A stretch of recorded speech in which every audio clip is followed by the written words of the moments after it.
saudara-saudaraku yang diberkati oleh Tuhan, sebelum kita mendengarkan firman Tuhan, mari kita bersatu dalam doa.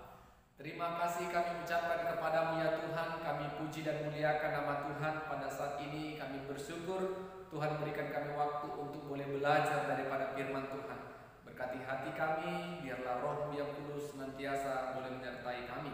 Dalam nama Yesus kami berdoa dan bersyukur kepada Tuhan. Amin.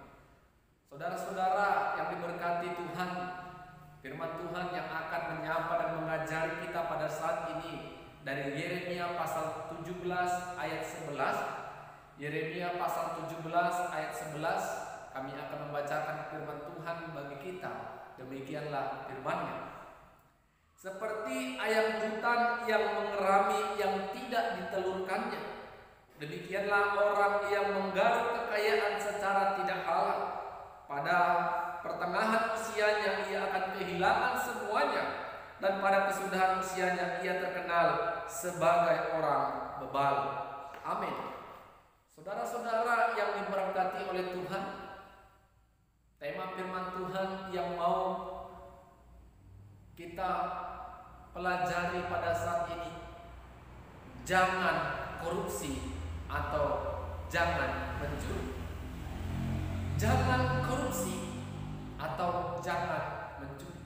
Saudara-saudara yang diberkati oleh Tuhan, hampir setiap bulan kita melihat media massa dari televisi, banyak pejabat-pejabat pemerintahan yang terjerat kasus korupsi. Padahal kalau kita melihat kehidupan para pejabat-pejabat tinggi yang duduk di bangku pemerintahan, kalau kita melihatnya secara kasat mata, kalaupun mereka tidak melakukan korupsi, mereka sudah hidup sangat mapan. Segala kebutuhan, segala keinginan juga mungkin sudah bisa mereka dapatkan dari apa yang mereka miliki sebelum mereka melakukan praktek korupsi. Tetapi nyatanya apa? Ini manusia yang tidak tahu bersyukur atas apa yang telah Tuhan berikan kepada hidupnya.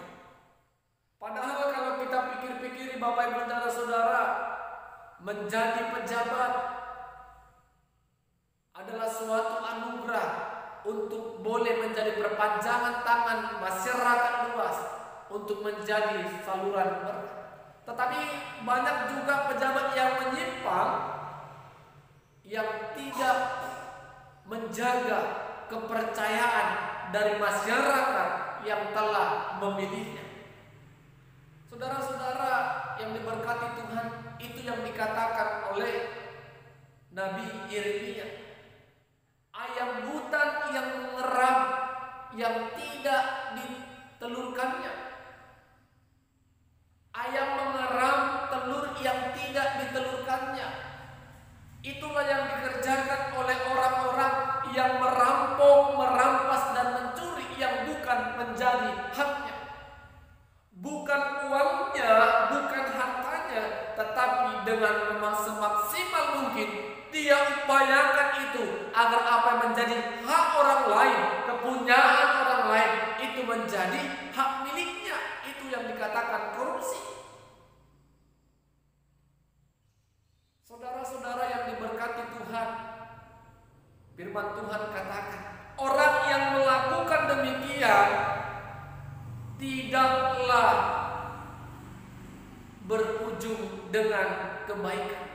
Orang yang melakukan menggaruk kekayaan secara tidak halal, di pertengahan usianya ia akan kehilangan segalanya. Jelas saudara-saudaraku, orang yang melakukan korupsi banyak yang dikorbankan.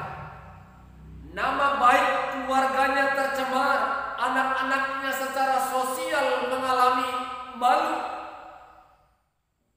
dari teman-teman sahabat-sahabatnya. Secara karir pasti akan merosot karena tidak akan lagi banyak orang yang percaya akan kinerja yang kita kerjakan. Semua harta kita akan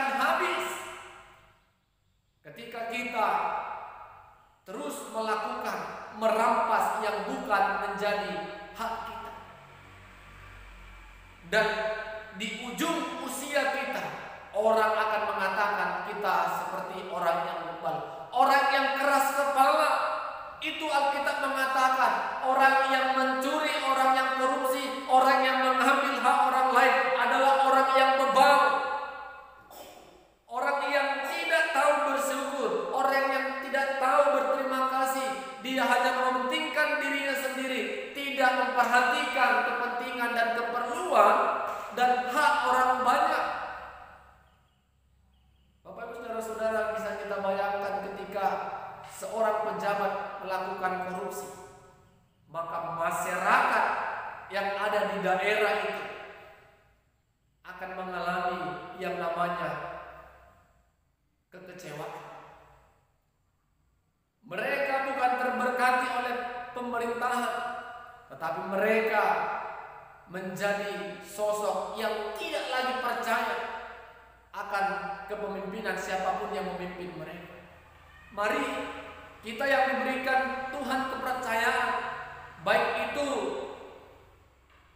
di lingkungan kerjaan kita, apapun yang Tuhan percayakan kepada kita, sekecil apapun uang yang dipercayakan kepada kita, mari kita buktikan, kita menggunakannya, kita melakukannya dengan mengucap syukur, sehingga saudara-saudaraku, tidak ada orang yang dirugikan oleh kinerja dan apapun yang kita lakukan. Amin. Kita berdoa. Terima kasih kami ucapkan kepadamu ya Tuhan. Kami bersyukur firman-Mu mengajari kami untuk tidak merampas, mencuri atau korupsi harta-harta atau uang yang sedang kami miliki dan orang lain punya Tuhan. Kami percaya Tuhan, ketika kami mencukupkan diri, maka Tuhan senantiasa boleh berikan yang terbaik dalam hidup kami. Tuhan yang menguasai pikiran kami, sehingga hati kami tidak tertuju kepada harta dunia, tetapi hati kami tertuju kepada berkat dan kinerja yang Tuhan berikan atas kami. Dalam nama Yesus kami berdoa dan bersyukur. Amin. Shalom. Tuhan Yesus memberkati kita.